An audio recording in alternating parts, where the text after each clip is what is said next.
हरा भरा जंगल था। इस जंगल में ऊंचे ऊंचे पेड़, रंग बिरंगे फूल और ठंडी हवा बहती रहती थी। सुबह पक्षियों की चहचहाहट और रात में झींगुरों की मीठी आवाज जंगल को जिंदा रखती थी।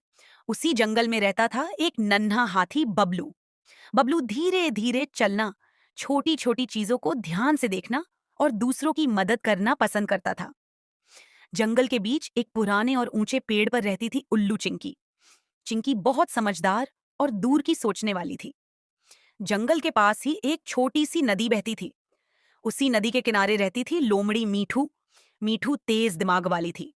कभी कभी वह थोड़ी चालाकी भी करती, लेकिन दिल से बुरी नहीं थी। एक शाम जंगल कुछ ज्यादा ही शांत था। न हवा चल रही थी, न पत्तों की सरसराहट सुनाई दे रही थी। चिंकी ने आसमान की ओर देखा और उसे महसूस हुआ कि कुछ ठीक नहीं है।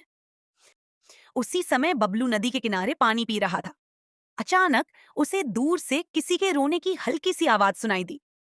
ये आवाज कहाँ से आ रही है? बबलू घबरा गया।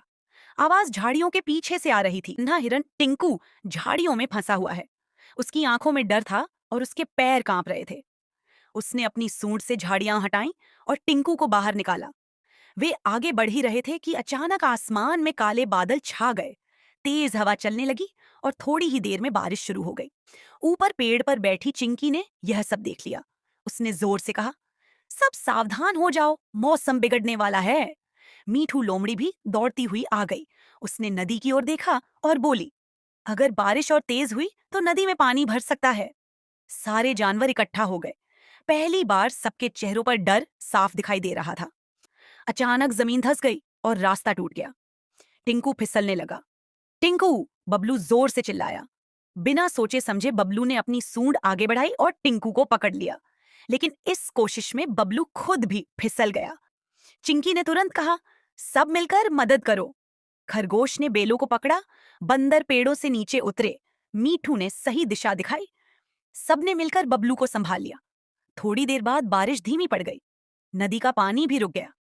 जंगल में फिर से शांति लौट आई। टिंकू सुरक्षित था। उसने खुशी से कहा, आप सबने मेरी जान बचा ली। बबलू मुस्कुराया और बोला, हम सब एक ही जंगल का परिवार हैं। उस रात सभी जानवर एक साथ बैठे। न किसी ने चालाकी की, न किसी ने सिर्फ अपने बारे में सोचा। सबने एक दूसरे का साथ दिया।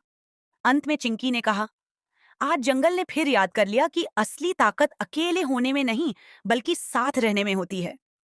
उस दिन के बाद जंगल और भी खुशहाल हो गया। बबलू अब सिर्फ नन्हा हाथी नहीं रहा, बल्कि सबका भरोसा बन गया। मीठू ने चालाकी छोड़ दी और जिम्मेदारी सीख ली। और टिंकू, वह फिर कभी अकेला नहीं डरा, क्योंकि उसने जान लिया था, जहां दोस्त होते हैं वहां डर नहीं होता।